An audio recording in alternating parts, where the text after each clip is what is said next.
Sundarpur, a small town nestled deep within a forest. The trees stood tall and imposing. They seemed to watch over the town.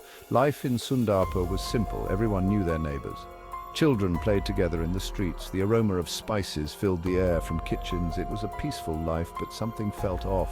An eerie silence often fell upon the town. The forest seemed to hold secrets, secrets that whispered on the wind. The old mill stood at the edge of town, a testament to a forgotten time. Its rusted wheel no longer turned.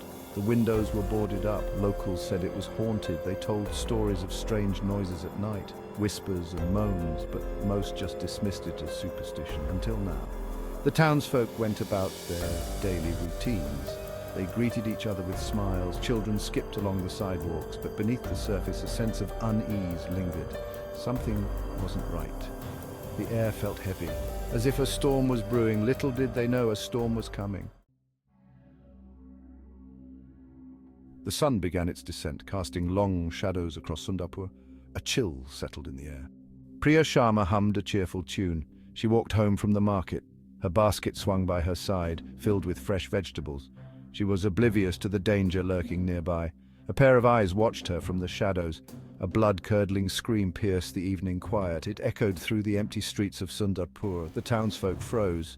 Fear gripped their hearts. What was that sound? Who was in danger? They rushed towards the source of the scream. Their hearts pounded in their chests. They found Priya Sharma's lifeless body near the old mill. Her eyes stared blankly into the distance.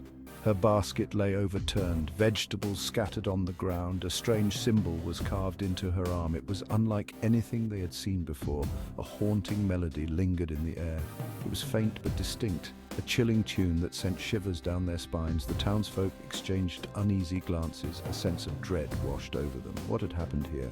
And what was that eerie melody? Fear had come to Sundarpur. News of Priya's murder spread through Sundarpur like wildfire, sending shockwaves through the tight-knit community. Fear and suspicion gripped the town as neighbors began to eye each other with distrust.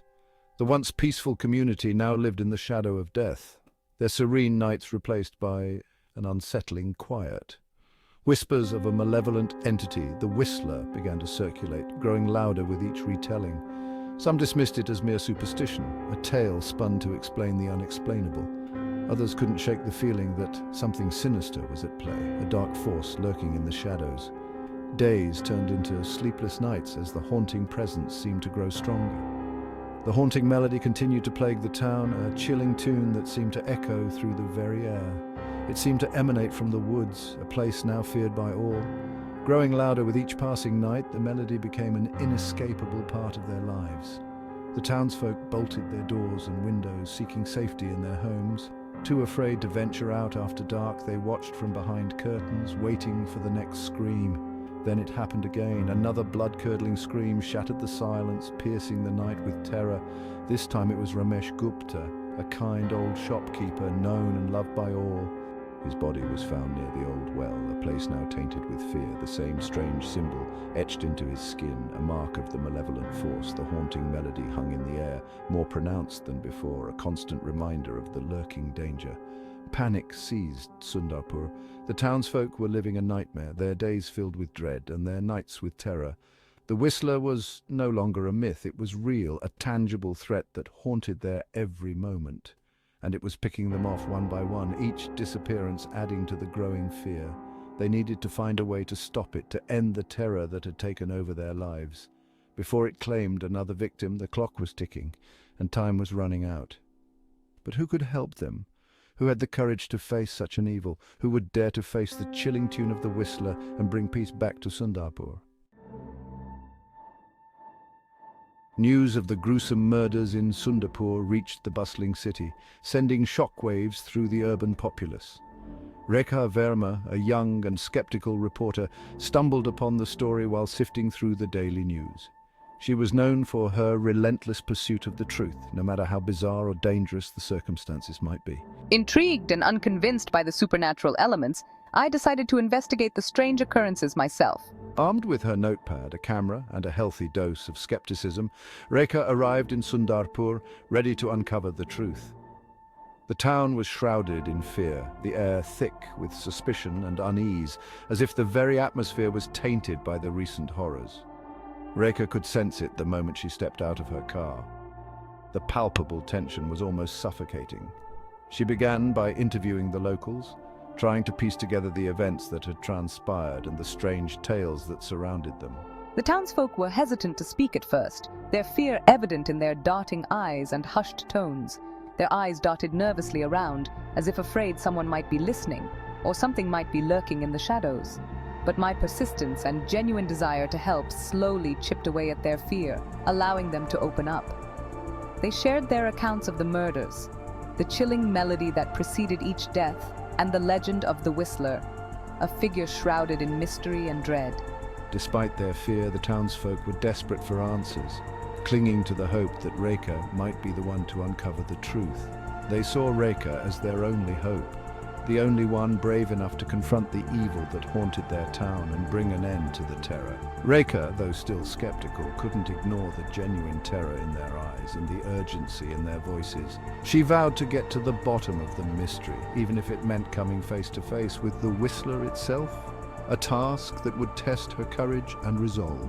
I couldn't ignore the genuine terror in their eyes, the fear that seemed to seep into their very souls.